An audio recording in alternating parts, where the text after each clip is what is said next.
I still can play drums. Don't let them fool you. Don't listen to the hype. Don't believe the hype. Don't believe the haters. Don't believe it. Listen, only believe the creator. Okay. But anyway, Larry showed me that. Then he said, he just showed me the beat. He said, now do your foot like this here. Boom, boom, boom, boom. I said, okay. I think he might, press my foot or something. And then he showed me with the snare. Pop, pop, pop, pop. But he said one thing. He said, all right, now, I showed you that. He said, now, I'm going to show you how to work the record player. You can go to any part. He said, okay, you get it? I said, yeah, okay. He said, then you started from the beginning. The record player was right to the left of the drum. I could reach over, put it on the beginning. He said, all right, I got to go wash the dishes. He said, when I come back, you have that. I don't know if he said, I want you to have that. He just said, when I come back, you have that, okay? I said, okay, Larry. He went down there 45 minutes or so, and I kept doing it. I remember that symbol. I don't know how that happened. This is like pure instantaneous. That's the first time I played the drum. And he showed me the swing thing. I heard what it sounded like. He did it himself. He sat down on the drums and did it. I think I copied him, or he grabbed my hand. Yeah, almost. And he grabbed my hand and make it do something. And I said, okay. So he went downstairs to wash the dishes. And sure enough, little Johnny.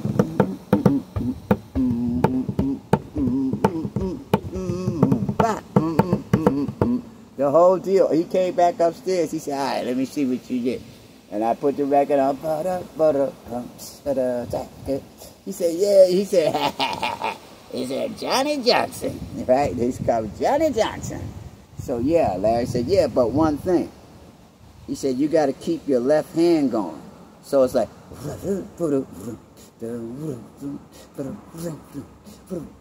ruffles, or, shuffle, roughs. But they're ghost notes. The main note is the 2 and the 4. But he said, so you mix the rough.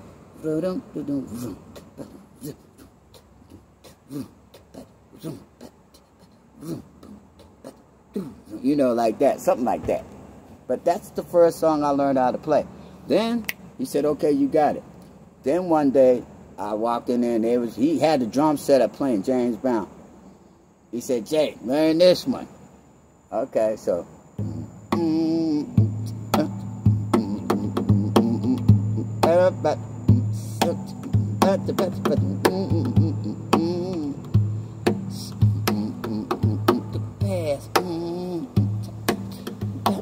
I'll break out in a cold sweat.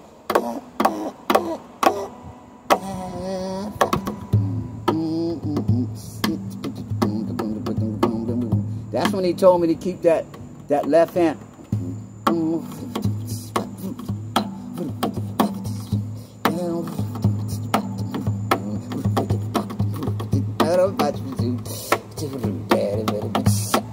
He said, yeah. So, man, after he showed me James Brown, dude, I was off and running. I should have became famous back then.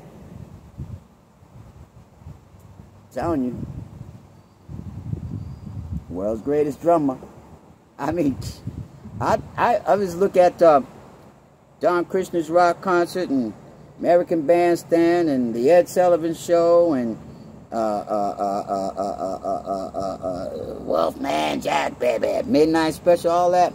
Seeing all the bands on there with the double bass drums, and big drum set and the cymbals. Oh, sorry, I ain't trying. There ain't no gang signs. I'm talking about these are like bass drums. So 2 bass drums, then you had the cymbals and everything, and all these tones going all around the whole guy. It was dope. And then the big Marshall amps behind this whole band. It was like a wall, so there was no background except for Marshall. Leslie speakers for the organ.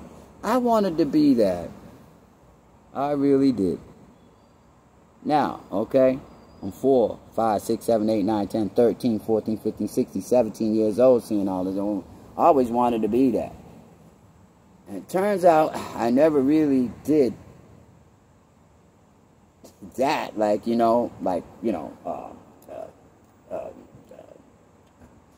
David Lee Roth, Kiss,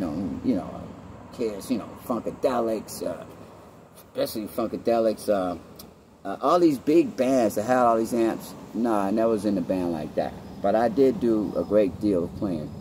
From the age until I was old enough to even sneak in a joint, I was playing. True Destiny, they took me down Martha's Vineyard, down to Cape, all kind of other gigs, New Bedford and stuff.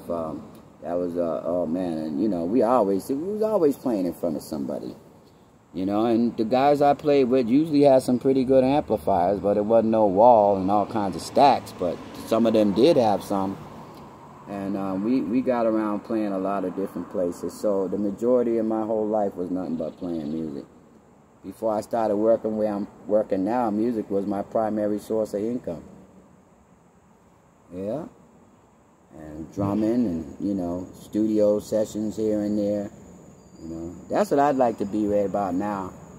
A studio musician, in demand for the guitar work. Or the drums, too. Like there's some guys, you hear these records, and you think that's so-and-so's band. I mean, nowadays, there's hardly nobody playing real music on, the secular, But, I mean, for the most part, I'd like to be that guy, man, on one of those records. Like, you might hear, one last bell to or you might hear, if you see me walking down the street and I start to cry. There's just this one dude, I forget his name, a drummer. He'd been on like 1,000 songs that you heard back in the day. And he was on that Roberta Flack's album. He was on, I'm trying to think of the Carpet. No, whatever, if it's a guitar player. They've been on all of these people's albums. And all the while you thought this was their actual band, but these are studio musicians.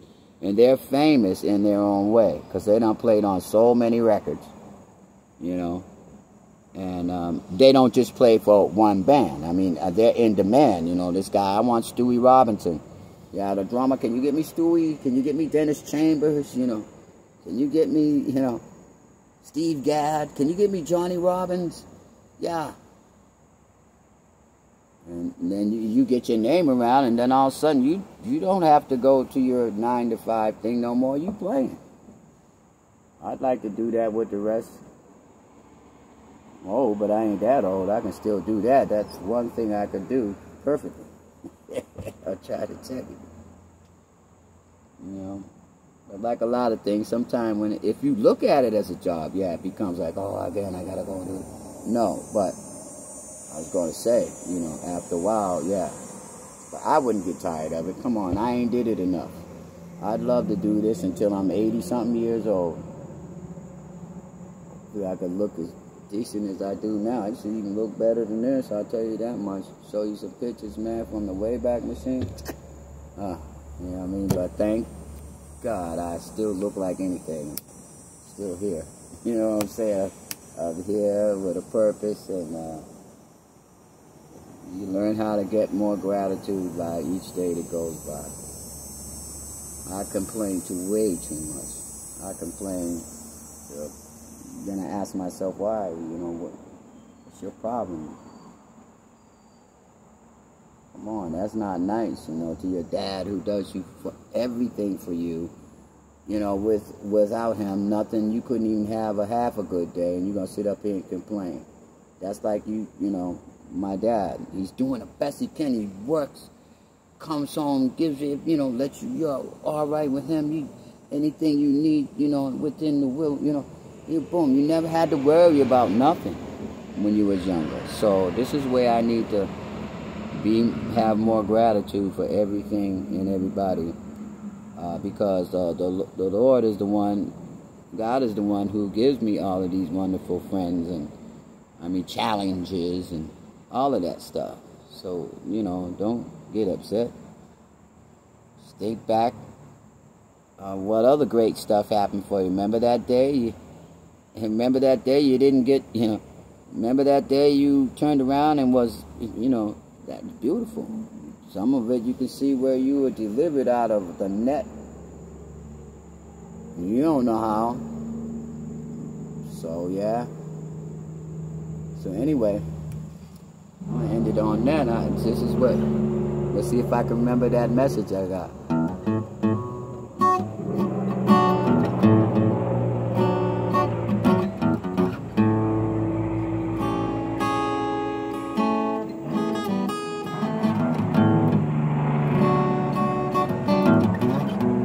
Listen to this.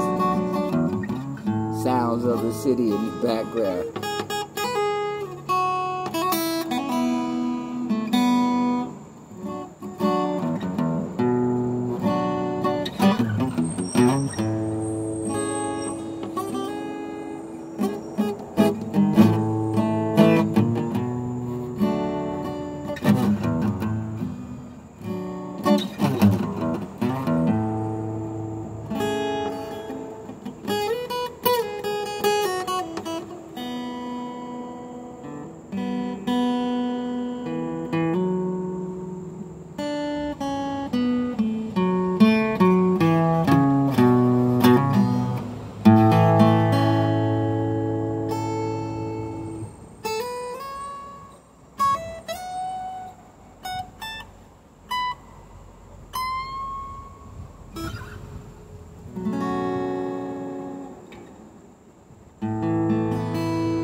Little bit of the story.